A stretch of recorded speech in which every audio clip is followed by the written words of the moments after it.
Have you ever stared at a world map and wondered what lies beneath the vast blue oceans? We think we know our planet so well, but what if I told you there are entire continents, hidden worlds, that have vanished from sight?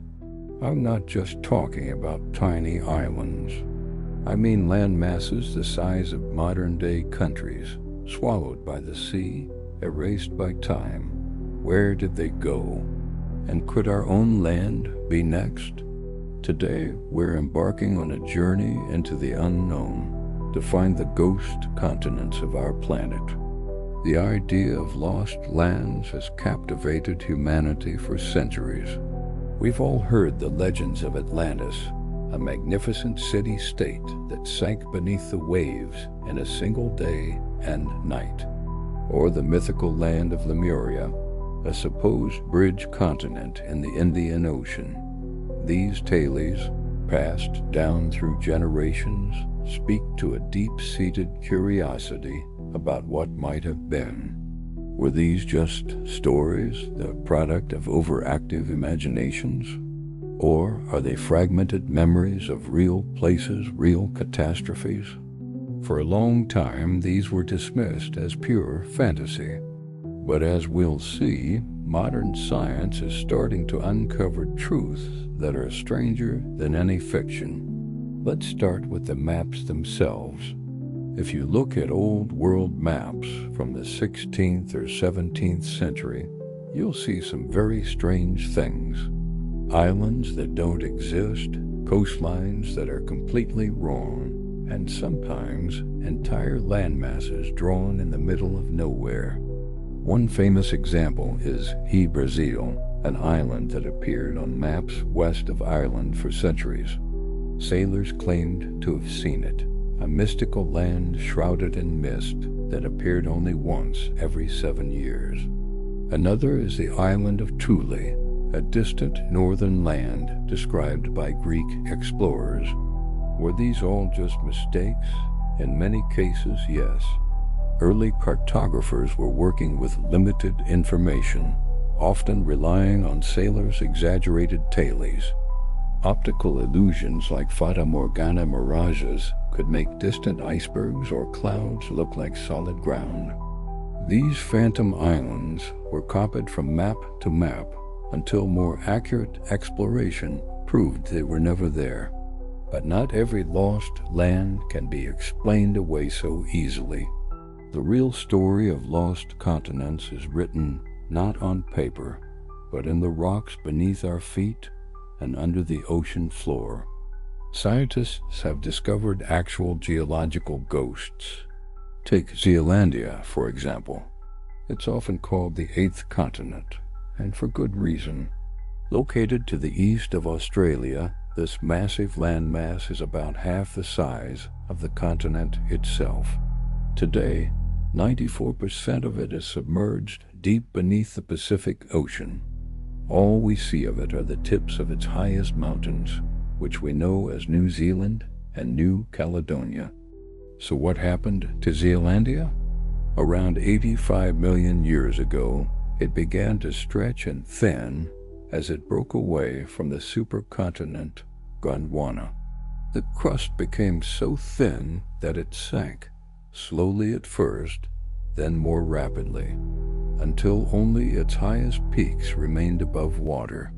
It's a continent in every sense of the word, just a drowned one, and it's not alone. The Kerguelen Plateau in the southern Indian Ocean is another fascinating case.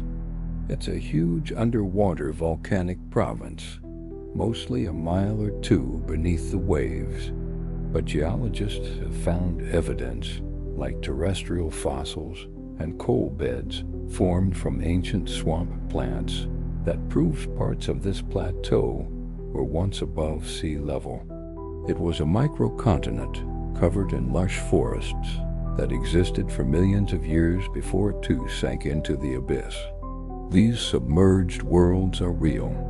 They are the true lost continents, not products of myth, but casualties of the Earth's relentless geological processes, plate tectonics, volcanic activity, and the slow, powerful dance of the planet's crust. But it's not always a dramatic sinking that makes land disappear. Sometimes it's a much slower, more subtle process. Think about the last ice age. Massive glaciers, miles thick, covered huge parts of North America and Europe. The sheer weight of this ice pushed the land down, causing it to sink.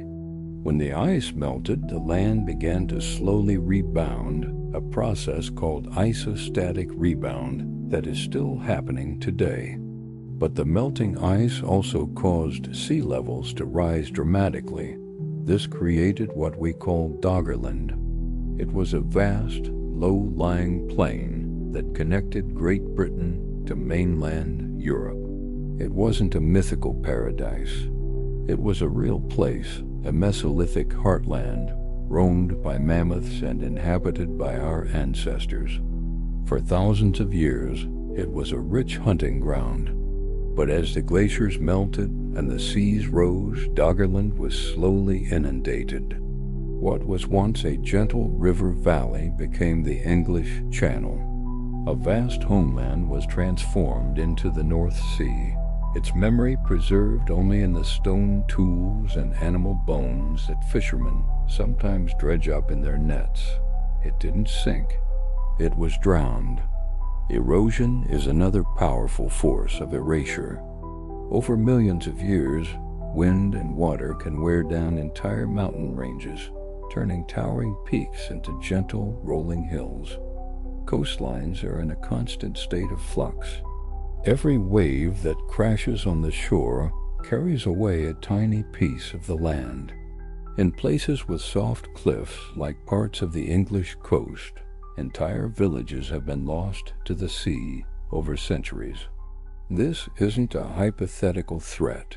It's a visible, ongoing process. We are watching the map change before our very eyes. This brings us to a critical question. If continents and land masses have vanished in the past, what does the future hold? The forces that sank Zealandia and drowned Doggerland are still at work. Plate tectonics continue to reshape our world, albeit on a timescale of millions of years. But the more immediate threat is one we're all familiar with: climate change and rising sea levels. The story of Doggerland isn't just ancient history. It's a preview of what could happen again. Many of the world's greatest cities, Miami, Venice, Jakarta, Bangkok, are low-lying and incredibly vulnerable. We're not talking about a slow geological process anymore. We're talking about changes that could happen within our lifetimes or our children's lifetimes. The small island nations of the Pacific, like Kiribati and Tuvalu, are on the front lines. For them, a sea level rise of just a few feet isn't an abstract concept. It's an existential threat. They could become the first nations in modern history to be completely lost to the ocean, their land, culture, and history submerged beneath the waves. The future of our world map is not set in stone. The coastlines we see today are temporary. The disappearance of land isn't just a mystery from the past. It's a stark warning for our future. So, where did the continents go? Some were cartographic fantasies born of myth and misinterpretation, but others were real geological worlds, drowned by rising seas or pulled beneath the waves by the planet's own internal machinery. The Earth is a dynamic, ever-changing system. The ground beneath our feet feels solid, but it's not permanent. The stories of Zealandia, Doggerland, and the Phantom Islands teach us a powerful lesson about humility. We are just temporary residents on a planet that is constantly remaking itself. And understanding these lost worlds helps us better understand the challenges we face today as we navigate our own uncharted future. Thank you so much for joining me on this deep dive into our planet's hidden history. If you found this journey as fascinating as I did, make sure to hit that like button and subscribe for more adventures into the unknown. What other geological mysteries should we explore next? Let me know in the comments below. See you next time.